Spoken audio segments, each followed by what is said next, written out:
الرحمن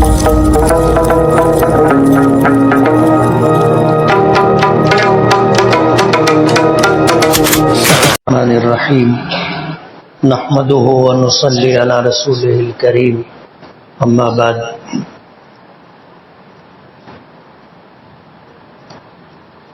فاعوذ باللہ من الشیطان الرجیم بسم اللہ الرحمن الرحیم کل نفس ذائقۃ الموت وانما توفون اجورکم یوم القیامہ فمن زحزح عن النار وَأُدْخِلَ الْجَنَّةَ فَقَدْ فَازَ وَمَا الْحَيَاةُ الدُّنْيَا إِلَّا مَتَاعُ الْغُرُورِ صدق اللہ العظیم۔ بزرگان محترم اور عزیز دوستو، کسی شاعر نے کہا ہے کہ غافل تجھے گھڑیال یہ دیتا ہے منادی، گردوں نے گھڑی عمر کی ایک اور گھٹا دی۔ گھڑی چلتی ہے، سناٹا اور خاموشی ہو تو ایک آواز سنائی دیتی ہے ٹک ٹک کی۔ یہ آواز ہمیں اس بات کی خبر دیتی ہے کہ اللہ تعالیٰ نے ہمیں جو عمر دی ہے اس عمر سے ایک ایک لمحہ کم ہوتا جا رہا ہے۔ ایک وقت آئے گا کہ عمر مستعار ختم ہو جائے گی اور آدمی کو اللہ کی جوار رحمت میں جانا ہوگا۔ نہ یہ دنیا ہمیشہ رہنے والی ہے اور نہ اس دنیا میں جتنی مخلوقات ہیں وہ ہمیشہ رہیں گی۔ سب پر فنا طاری ہوگی، باقی رہنے والی ذات صرف اور صرف اللہ رب العالمین کی ذات ہے۔ ایک وقت آئے گا کہ جب حساب و کتاب سے اللہ پاک فارغ ہوں گے، معاملات سارے نمٹ جائیں گے، تو اللہ تعالیٰ کے غیبی نظام پر معمور جتنے فرشتے ہیں، حدیث پاک میں آتا ہے کہ ان کو بھی ختم کر دیا جائے گا۔ اور حدیث پاک میں اللہ نے یہ بھی فرمایا کہ اس وقت اللہ پاک کہیں گے انا الملک، کہ بس میں ہی بادشاہ ہوں اور میرے علاوہ کوئی نہیں۔ ہمیں اللہ تعالیٰ نے جو عمر دی ہے یہ بھی لمحہ بلمحہ ختم ہوتی جا رہی، اور ہم میں کا ہر شخص موت سے قریب ہوتا جا رہا ہے، موت سے قریب ہوتا جا رہا ہے، اور کسی کو بھی پتہ نہیں ہے کہ میرا بلانا کس وقت آئے گا۔ حدیث پاک میں آتا ہے کہ لوگوں نے نبی کریم صلی اللہ علیہ وسلم سے پوچھا تھا متی الساعہ، قیامت کب آئے گی؟ حضور پاک صلی اللہ علیہ وسلم نے کوئی جواب نہیں دیا۔ حضرت جبرائیل وحی لے کر کے آئے تو نبی کریم صلی اللہ علیہ وسلم نے حضرت جبرائیل سے پوچھا کہ جبرائیل متی الساعہ، قیامت کب آئے گی؟ حضرت جبرائیل نے جواب دیا مل مسئول عنہا بأعلم من السائل، کہ جس شخص سے آپ قیامت کے آنے کے بارے میں سوال کر رہے ہیں وہ سوال کرنے والے سے زیادہ نہیں جانتا۔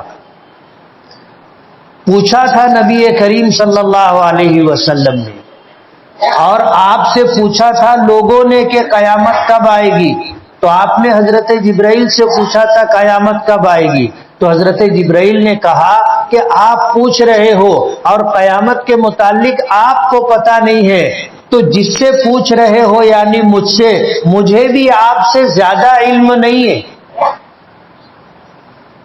قیامت کب آئے گی مجھے بھی پتہ نہیں، اس کا علم تو صرف اللہ کے پاس ہے۔ اور ایک موقع پر نبی کریم صلی اللہ علیہ وسلم نے حضرت جبرائیل سے یہی سوال دوبارہ کیا تو حضرت جبرائیل نے ایسے اشارہ کیا۔ حضور پاک صلی اللہ علیہ وسلم نے سمجھ لیا کہ قرآن کریم کی آیت ہے ان اللہ عنده علم الساعہ، وَيُنَزِّلُ الْغَيْثَ وَيَعْلَمُ مَا فِي الْأَرْحَامِ وَمَا تَدْرِي نَفْسٌ مَاذَا تَكْسِبُ غَدًا وَمَا تَدْرِي نَفْسٌ بِأَيِّ أَرْضٍ تَمُوتُ إِنَّ اللَّهَ عَلِيمٌ خَبِيرٌ. کہ 5 چیزیں ایسی ہیں جس کا علم صرف اللہ کے پاس ہے. ان اللہ عنده علم الساعہ، بے شک قیامت کا علم صرف اللہ کے پاس ہے. وَيُنَزِّلُ الْغَيْثَ، اور بارش کا برسنا اللہ کے علم میں. اللہ جانتا ہے بارش ہوگی نہیں ہوگی، کم ہوگی زیادہ ہوگی، کہاں ہوگی کہاں نہیں ہوگی. ایک ایک قطرے کا علم اور حساب اللہ کے پاس ہے. وَيَعْلَمُ مَا فِي الْأَرْحَامِ، اور ماں کے پیٹ میں کیا ہے، کچھ ہے نہیں ہے، اور پھر ہے تو لڑکا ہے کہ لڑکی ہے، کالا ہے کہ گورا ہے، اندھا ہے کہ آنکھوں والا ہے، بہرا ہے کہ سننے والا ہے، گونگا ہے کہ بولنے والا ہے، خوبصورت ہے کہ قبول صورت ہے. اللہ ہی کے پاس اس کا علم. لڑکا ہے کہ لڑکی ہے، اللہ ہی کے پاس اس کا علم. وَمَا تَدْرِي نَفْسٌ مَاذَا تَكْسِبُ غَدًا، اور کوئی نہیں جانتا کہ کل کیا ہوگا. اس کا علم بھی اللہ ہی کے پاس ہے. کل تو بہت دور کی بات ہے، ایک لمحے کے بعد کیا ہوگا ہم میں سے کسی کو پتہ نہیں. وَمَا تَدْرِي نَفْسٌ بِأَيِّ أَرْضٍ تَمُوتُ، اور کوئی نہیں جانتا کہ کہاں اس کی روح قبض کی جائے گی، اس کی موت کہاں آئے گی، کن حالات میں آئے گی، کب آئے گی، کسی کو پتہ نہیں. یہ 5 چیزیں ہیں: قیامت کا آنا، بارش کا نازل ہونا، ماں کے پیٹ میں کیا ہے اس سے باخبر ہونا، کل کیا ہوگا اس سے واقف ہونا، اور کہاں پر مرے گا اس جگہ کا علم ہونا. یہ 5 علم اللہ ہی کے پاس ہے. اللہ نے یہ علم کسی کو نہیں دیا. لیکن یہ بات طے ہے کہ قیامت آئے گی، یہ طے ہے. اللہ پاک کا ارشاد ہے: کل من علیہا فان ویبقى وجہ ربک ذو الجلال والاکرام. قیامت تو آئے گی. نبی کریم صلی اللہ علیہ وسلم سے پوچھا گیا تھا قیامت کب آئے گی، تو آپ نے یہ نہیں بتایا کہ قیامت کب آئے گی، لیکن یہ بتایا کہ کیسے حالات آئیں گے کہ اس کے بعد قیامت آئے گی، جسے علامات قیامت کہتے ہیں. قیامت آنے کی علامتیں، وہ حالات نبی کریم صلی اللہ علیہ وسلم نے بتائے. علامات قیامت. آج دسمبر کا مہینہ ہے، غالباً 28 تاریخ ہے، 27 تاریخ ہے. عیسائی سال ختم ہو رہا ہے. 1 جنوری سے عیسائی نیا سال شروع ہوگا، اور عیسائی لوگ اس دن کو خوشیاں مناتے. ناچ گانا، شراب و کباب، آوارگی، فحاشی، یہ سب کچھ کرتے ہیں وہ، اور یہ ان کی تہذیب اور کلچر کا ایک حصہ ہے. ان کے یہاں شراب پینا کوئی معیوب بات نہیں ہے، ان کے یہاں ناچنا کوئی معیوب بات نہیں ہے. جو جتنا اچھا ناچے گا، جتنا اچھا گائے گا، ان کے یہاں اس کو اتنی عزت ملتی ہے. بے حیائی، کم سے کم کپڑے پہننا ان کی تہذیب کا ایک حصہ ہے کہ مرد زیادہ سے زیادہ کپڑا پہنتا ہے، عورتیں کم سے کم کپڑا پہنتی. یہ ان کی تہذیب اور کلچر کا ایک حصہ ہے. اور عیسائیوں کی طرح نیا سال آتا ہے تو ہمارے مسلم نوجوان بھی رات 12 بجتے ہی پٹاخے بازی شروع کر دیتے. چند دنوں میں آپ سنو گے آواز ادھر ادھر سے پٹاخے بازی کی آئے گی. مالیگاؤں سے بہت سارے لوگ نیو ایئر پروگرام کے لیے مالیگاؤں سے بمبئی اور پونا بھی جاتے، اور عیسائیوں کے جو پروگرام ہوتے ہیں ان پروگراموں میں شریک ہوتے. زناکاری ہے، عیاشی ہے، فحاشی ہے. عیسائیوں کے یہاں دسمبر ختم ہوتے ہی رات 12 بجے 1 جنوری کا آغاز ہوتا ہے، یہ سب کچھ شروع ہو جاتا ہے. اور ان کے یہاں جیسا میں نے بتایا کہ کوئی عیب کی بات نہیں ہے، بلکہ یہ تو ان کی تہذیب کا ایک حصہ ہے. تو ہمارے مسلم نوجوان بھی جا کر کے ان کے جیسی ہی حرکتیں کرتے. اسلام میں اس کی اجازت نہیں ہے. ہمارا مذہب ہمیں اس بات کی اجازت نہیں دیتا.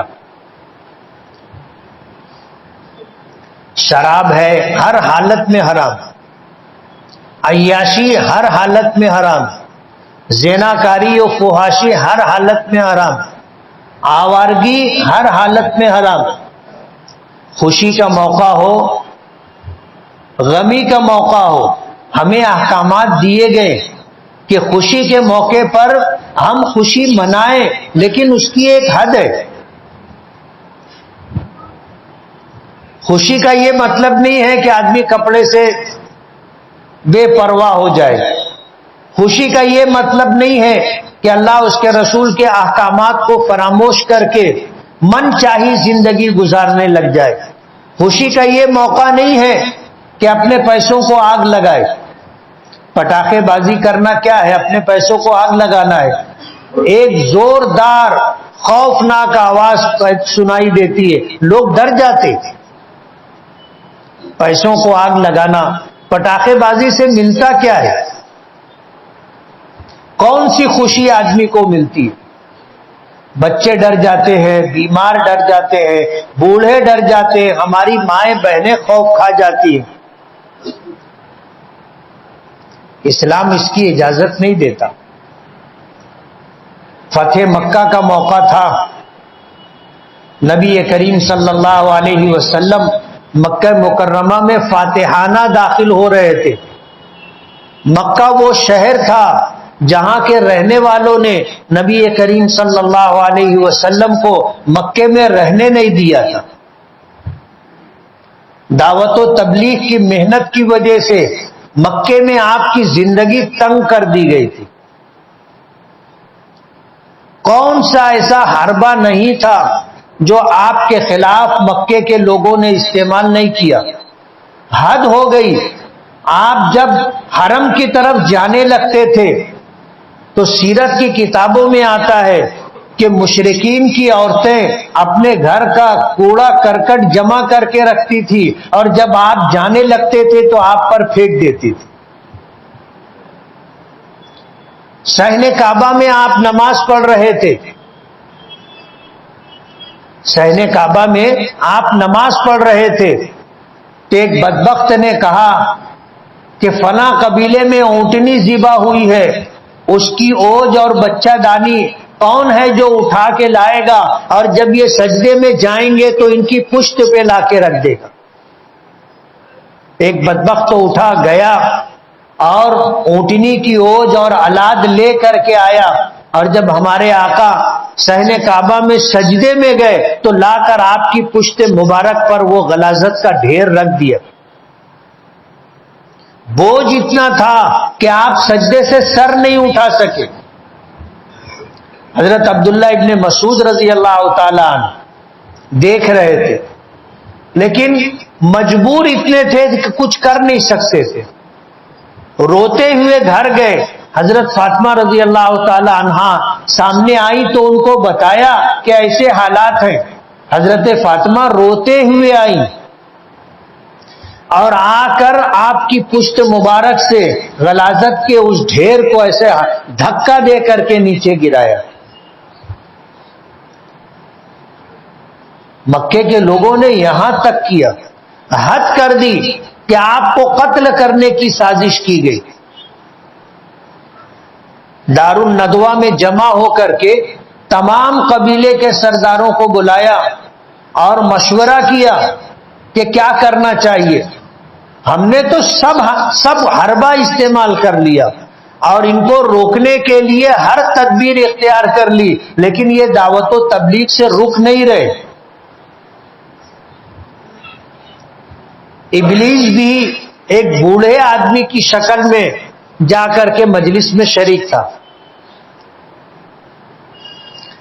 لوگوں نے کہا، مشورہ دیا کہ ان کو شہر بدر کر دینا چاہیے، اپنے شہر سے نکال دینا چاہیے، یہاں سے تو یہ بات ختم ہو جائے گی. لوگ اس بات کی تائید کرنے لگے تو ابلیس نے اعتراض کیا، کہا کہ اس رائے سے مجھے اتفاق نہیں، یہ جہاں جائیں گے یہی کام کریں گے، اور ایک وقت آئے گا کہ جب ان کو طاقت مل جائے گی تو یہ واپس پھر مکہ آئیں گے اور ہم سے زیادہ طاقتور ہو جائیں گے تو ہم کچھ نہیں کر سکیں گے. اس لیے مجھے اس رائے سے اتفاق نہیں. کسی نے کہا کہ ان کو ہمیشہ کے لیے قید کر دیا جائے. لوگوں نے کہا کہ ہاں یہ بات سمجھ میں آتی ہے. ابلیس نے اعتراض کیا کہ مجھے یہ رائے پسند نہیں ہے. تم کیا سمجھتے ہو ان کے قبیلے، ان کے خاندان کے لوگ خاموش بیٹھیں گے؟ اور تم ایک شخص کو صرف اس وجہ سے کہ وہ اپنی بات لوگوں کے سامنے رکھتا ہے ہمیشہ کے لیے اس کو قید رکھ سکو گے؟ وہ لوگ آئیں گے اور دروازہ توڑ کر نکال کے لے کے چلے جائیں گے.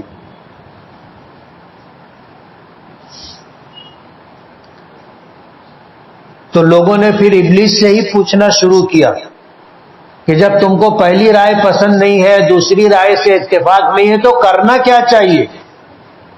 تو اس نے اشارہ کیا گردن پر ہاتھ رکھ کر،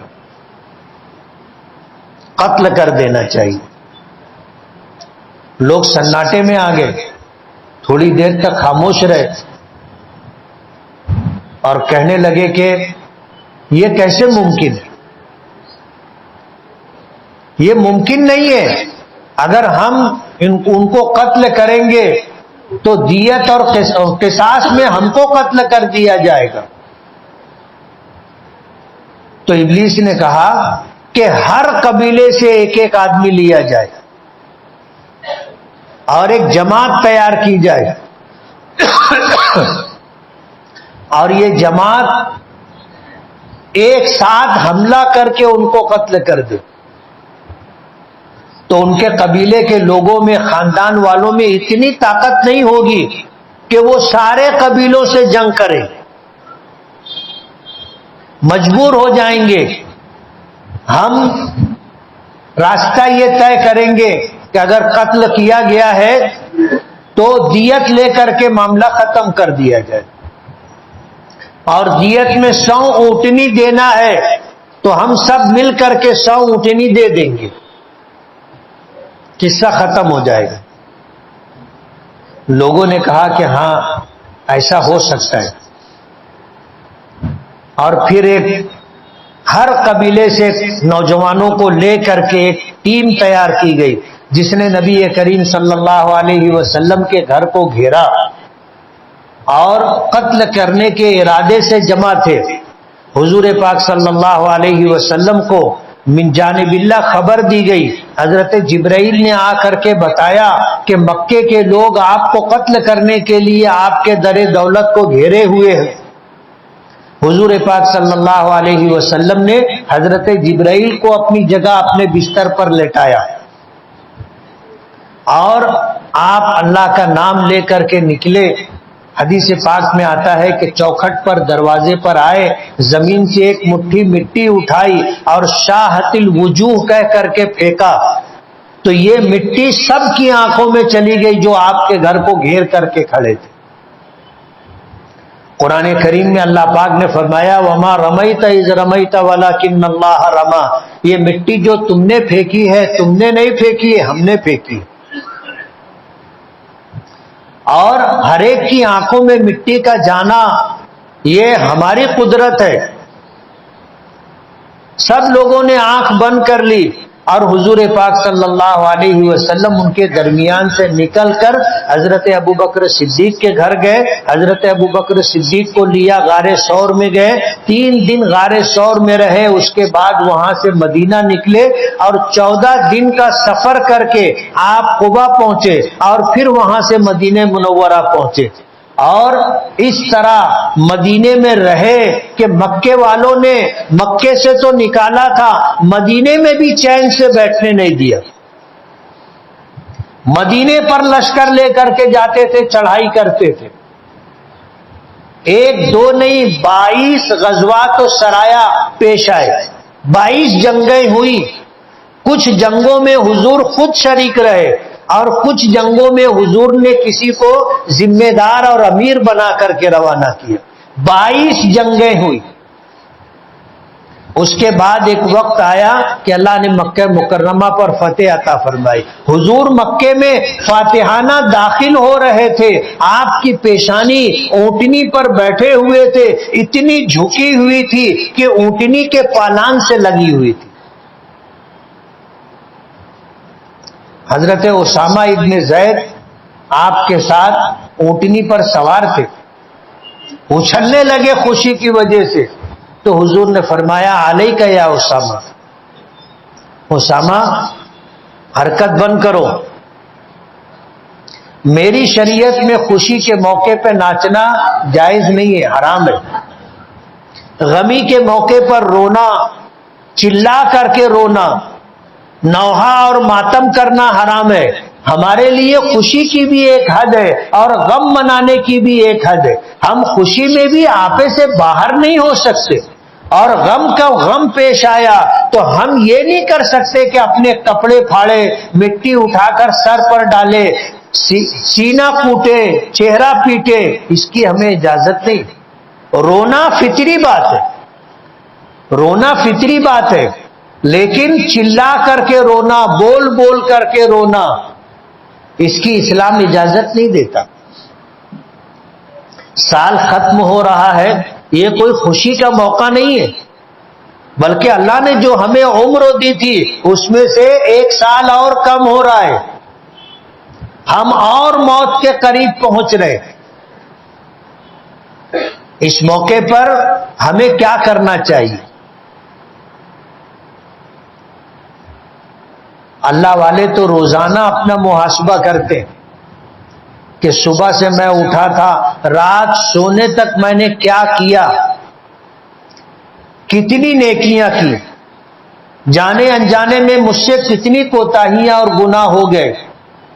اللہ والے روزانہ سونے سے پہلے اپنا محاسبہ کرتے ہیں کہ صبح سے لے کر کے آج تک اور سونے تک ہم نے کیا کیا, اچھا یا برا عمل, اس کا حساب کرتے اور پھر توبہ کر کے استغفار کر کے اللہ سے معافی تلافی کر کے سوتے. پتہ نہیں صبح دیکھنا نصیب ہوگا کہ نہیں ہوگا. اگر ہم روزانہ اپنا محاسبہ نہیں کر سکتے تو کم سے کم سال میں 1 مرتبہ تو اپنا محاسبہ ہو کہ سال بھر میں ہم نے کیا پایا, کیا کھویا, سال بھر میں ہم نے کیا کیا, کتنا نمازوں کا ہم نے اہتمام کیا, نیکیوں کا کتنا اہتمام کیا, گناہوں سے بچنے کی کتنی کوشش کی, اور گناہ ہو جانے کے بعد ہم نے کیا اللہ سے سچی پکی توبہ کی. سال میں 1 مرتبہ تو آدمی کو اپنا محاسبہ کر لینا چاہیے. چہ جائے کہ سال ختم ہوتے ہی پٹاخے بازی ہو, ناچ گانا ہو, شراب و کباب کی مجلسیں ہوں, محفلیں ہوں, زنا اور عیاشی کی جائے. اسلام ان چیزوں کی اجازت نہیں دیتا. ہم مسلمان ہیں, ہمیں اس بات کا یقین ہے کہ مرنا ہے, اور مرنے کے ساتھ قبر میں جانا ہے, وہاں کے حالات کا سامنا کرنا ہے.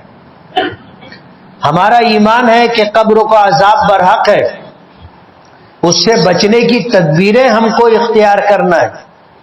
ہمیں اس بات کا یقین ہے, اس پر ہمارا ایمان ہے کہ پھر ہمیں زندہ کیا جائے گا، اللہ کی بارگاہ میں پیشی ہوگی، اور جب اللہ کی بارگاہ میں پیشی ہوگی تو اپنے زندگی بھر کے اعمال کا حساب و کتاب دینا ہے، زندگی بھر کے اعمال کا، کہ ہم نے کتنی نیکیاں کی، ہم نے کتنے گناہ کیے۔ یہ تو اللہ کا بے پناہ کرم اور احسان ہے کہ اللہ تعالیٰ نے ضابطہ یہ نہیں بنایا کہ 100% نیکیاں لے کر کے آؤ گے تو جنت میں جاؤ گے۔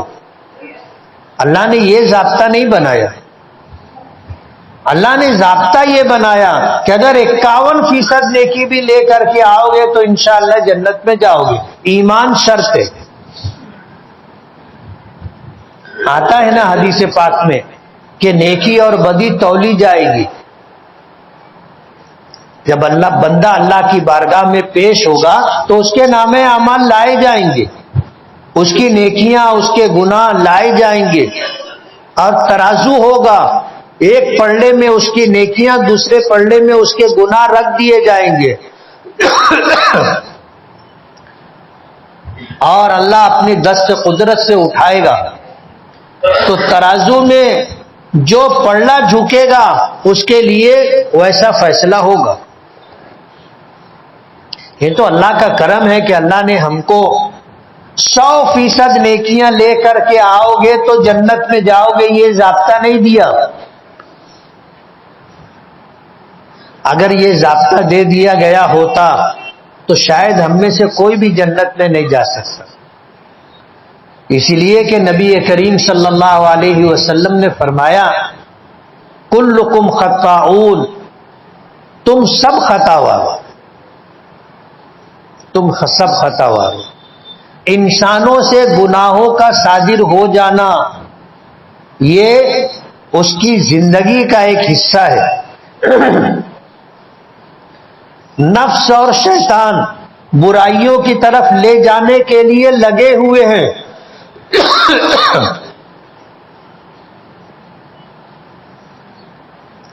ہمیں جو نفس اللہ نے دیا ہے یہ بھی ہمیں رات دن گناہوں کی طرف اکساتا رہتا ہے، لے جانے کی کوشش کرتا رہتا ہے۔ ابلیس ہے، اس کی ذریت ہے، شیاطین ہے، یہ ہمارے پیچھے لگے ہوئے ہیں، ہمیں بہکانے میں، گمراہ کرنے میں انتھک کوشش کرتے ہیں۔ اگر اللہ پاک ضابطہ یہ رکھتے کہ 100% نیکیاں لے کر کے آؤ تو جنت میں جاؤ گے تو شاید ہم میں سے کوئی بھی جنت میں نہیں جاتا۔ اور اللہ کا یہ کرم ہے کہ اگر ہم سے جانے انجانے میں گناہ ہو گئے اور ہم نے اللہ سے سچی پکی توبہ کر لی تو اللہ تعالیٰ وہ سارے گناہوں کو ختم کر دے گا، مٹا دے گا، اور جتنے گواہ ہوں گے سب کو بھلا دے گا۔ نام اعمال میں فرشتوں نے جو گناہ لکھ لیے ہیں اسے مٹا دے گا، سچی پکی توبہ کر لیں گے۔ یہ اللہ تعالیٰ کا کرم ہے۔ اللہ نے جنت بنائی تو اس کو بھرنے کا وعدہ کیا۔ اگر اللہ تعالیٰ ضابطہ یہ رکھ دیتے کہ 100% نیکیاں کرنا ہوگا، اللہ اگر ضابطہ یہ بنا دیتے کہ گناہ کر لیے تو معافی نہیں ہے، تو جنت میں جانا بہت مشکل ہو جاتا۔ اللہ پاک نے ہمیں ایمان دیا ہے، یہ اس کا کرم ہے۔ اللہ چاہتا ہے کہ ہم جنت میں جائیں، اور ہمیں قرآن کریم اور حضور پاک صلی اللہ علیہ وسلم کے ذریعے جنت کے متعلق ہمیں کچھ تفصیلات عطا کی تاکہ ہمیں جنت میں جانے کا شوق اور رغبت ہو۔ یہ اللہ کا کرم ہے کہ اللہ نے یہ ساری چیزیں، ایسا ماحول ہمیں عطا کیا شریعت کا جس کو دیکھ سمجھ کر کے آدمی اپنی آخرت بنانے کی فکر کرے۔ تو یہ سال گزر رہا ہے، ہماری زندگی کا ایک سال اور کم ہو گیا۔ ہمیں محاسبہ کرنا ہے کہ یہ سال ہمارا کیسا گزرا، ہم نے کتنے گناہ کیے اور کتنی معافی مانگی، ہم نے کتنی نیکیاں کی اور ان نیکیوں کو باقی رکھنے کے لیے ہم نے کیا کوشش کی۔ ہمیں اپنا محاسبہ کرنا ہے۔ اللہ والے تو روزانہ اپنے 24 گھنٹے کا محاسبہ کرتے، کم سے کم ہم سال میں ایک مرتبہ تو اپنا محاسبہ کریں اور یہ دیکھیں کہ سال میں ہم نے کیا کیا، کیا پایا، کیا کھویا، اس بات کی کوشش کریں۔ اللہ تعالی ہمیں شریعت پر عمل کرنے والا بنائے، اللہ اس کے رسول کے احکامات کی تابع داری نصیب فرمائے، اللہ تعالیٰ گناہوں سے بچنے پر ہماری مدد فرمائے، اور جانے انجانے میں گناہ ہو جائے تو اللہ ہمیں سچی پکی توبہ کی توفیق عطا فرمائے۔ اس ہفتہ جامعۃ الصالحات کا چندہ ہے، لڑکیوں کی دینی مکمل تعلیم کی پہلی دینی درسگاہ جو ہمارے بزرگوں نے قائم کی تھی، حضرت مولانا محمد عثمان صاحب، حضرت مولانا محمد الیاس صاحب، حضرت مولانا عبد الحق صاحب، حضرت مولانا عبد القادر صاحب، اللہ ان کی قبروں کو نور سے بھر دے۔ جامعۃ الصالحات قائم کیا الحمدللہ، اور مہاراشٹر ہی نہیں، ہندوستان ہی نہیں، دنیا بھر سے ہماری بچیاں پڑھنے کے لیے آتی، اور 6000 سے زائد عالمات اور حافظات اس ادارے سے فارغ ہو کر کے نکلی اور اپنے اپنے علاقوں میں الحمدللہ مدارس قائم کر کے لڑکیوں کی دینی تعلیم کا نظم کر رہی ہے۔ یہ وہ صدقہ جاریہ ہے جو ان ہمارے بزرگ اور اکابرین علماء کرام کا حصہ ہے، اور اللہ کا بہت بڑا کرم ہے۔ ہمارا شہر اگر دیکھو گے تو ایک حد تک خود کفیل ہے۔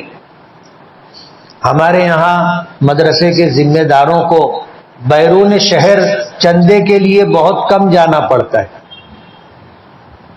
مالیگاؤں کے لوگ اپنے شہر کے مدارس کی دینی ضرورت پوری کرتے ہیں، اپنی جائز اور حلال کمائی کا ایک بڑا حصہ الحمدللہ مسجدوں کی تعمیر میں، مدرسوں کی تعمیر میں، مدرسوں میں دینی تعلیم حاصل کرنے والے بچوں کے قیام پر، طعام پر، دیگر ضروریات پر خرچ کرتے ہیں، اور یہ خرچ کرتے ہیں اللہ ان کو دیتا ہے۔